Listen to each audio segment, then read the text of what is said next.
Assalamualaikum warahmatullahi wabarakatuh. Perkenalkan, nama saya Melania Anastasia Girungan dari program studi Psikologi Islam. Baik, saya kali ini akan menjawab ujian setengah semester saya dari mata kuliah Pancasila. Yaitu yang pertama, jelaskan sejarah munculnya Pancasila dan apa yang mendasari Pancasila harus ada di Indonesia. Jawabannya adalah munculnya Pancasila bermula dari pidato Insinyur Soekarno yang menyampaikan gagasan mengenai dasar negara. Pada tanggal 29 Mei, Badan Penyelidik Usaha Persiapan Kemerdekaan Indonesia mengadakan rapat yang bertema tentang dasar negara. Insinyur Soekarno diberikan kesempatan memberikan pidato pada tanggal 1 Juni 1945. Dalam pidatonya tersebut beliau menyampaikan gagasan mengenai dasar negara Indonesia dengan sebutan Pancasila. Mendengar pidato yang disampaikan, BPUPKI memutuskan untuk membentuk panitia kecil guna menyusun dasar negara dengan pedoman pidato yang disampaikan oleh Insinyur Soekarno. Melalui diskusi antara panitia kecil dan BPUPKI, terbentuklah Panitia 9. Panitia 9 merumuskan naskah rancangan pembukaan Undang-Undang Dasar dan menjadikannya teks untuk memproklamasikan kemerdekaan Indonesia. Pada tanggal 18 Agustus 1945, rumusan Pancasila tersebut dinyatakan sah sebagai dasar negara Indonesia. Yang mendasari Pancasila harus ada di Indonesia, karena Pancasila sebagai dasar untuk menata negara yang merdeka dan berdaulat, sebagai dasar untuk mengatur penyelenggaraan aparatur negara yang bersih dan berwibawa, sehingga tercapai tujuan nasional yang tercantum dalam pembukaan Undang-Undang Dasar 1945. Yang kedua adalah sebutkan dan jelaskan makna simbol-simbol Pancasila dan bagaimana jika simbol padi kapas pada sila kelima dijadikan pada sila kedua. Jawabannya adalah bintang berwarna emas, arti lambang Pancasila bintang berwarna emas dengan latar belakang berwarna hitam ini melambangkan sila pertama, yaitu ketuhanan yang Maha Esa. Bintang emas bersudut 5 ini diartikan sebagai sebuah cahaya Tuhan yang berperan sebagai cahaya kerohanian bagi setiap manusia. Yang kedua, rantai berwarna kuning. Lambang rantai berwarna kuning dengan latar belakang merah melambangkan sila kedua, yaitu kemanusiaan yang adil dan beradab. Rantai tersebut disusun dengan mata rantai yang berbentuk persegi dan lingkaran yang terdiri dari 17 buah mata rantai yang saling menyambung. Mata rantai terbentuk persegi tersebut melambangkan pria, sedangkan mata rantai berbentuk lingkaran melambangkan wanita.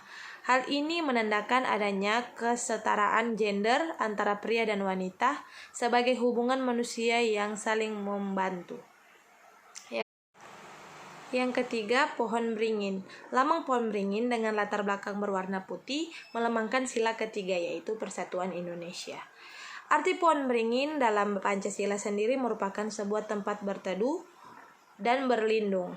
Pohon beringin yang memiliki akar menggantung sebagai representasi bahwa Indonesia memiliki keragaman latar belakang budaya yang berbeda-beda. Meski demikian, pohon beringin memiliki akar tunggal yang panjang sehingga membuatnya tumbuh menjadi besar dan kuat sebagai bentuk kesatuan dan persatuan. Yang keempat adalah kepala banteng. Arti lambang Pancasila kepala banteng dengan latar belakang berwarna merah melambangkan sila keempat, yaitu kerakyatan yang dipimpin oleh hikmat kebijaksanaan dalam permusyawaratan perwakilan.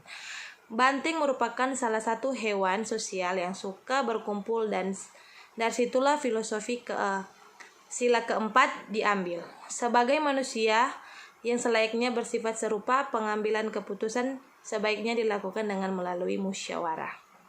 Dan yang kelima adalah padi dan kapas. Lambang padi dan kapas dengan latar belakang putih melambangkan sila kelima, yaitu keadilan sosial bagi seluruh rakyat Indonesia. Padi dan kapas diartikan sebagai salah satu kebutuhan dasar yang berupa sandang dan pangan rakyat Indonesia tanpa melihat status dan kedudukannya. Lambang ini juga mengartikan bahwa tidak adanya kesenjangan antara rakyat yang satu dengan yang lainnya. Dan jika simbol padi dan kapas pada sila kelima dijadikan pada sila kedua, dia tidak bisa dipindahkan karena masing-masing sudah mempunyai makna tersendiri dan juga maknanya sudah teratur dengan rapi sehingga tidak bisa diubah. Pertanyaan yang ketiga adalah jelaskan makna Pancasila sebagai ideologi terbuka dan apakah Pancasila sudah menjadi ideologi terbuka atau belum?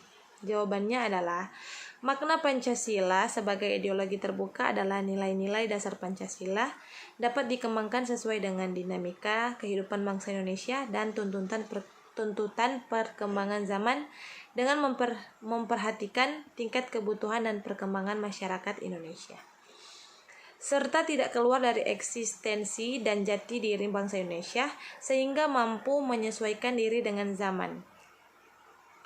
Pancasila sudah menjadi ideologi terbuka, yaitu di mana Pancasila mampu menyesuaikan diri dalam perkembangan zaman.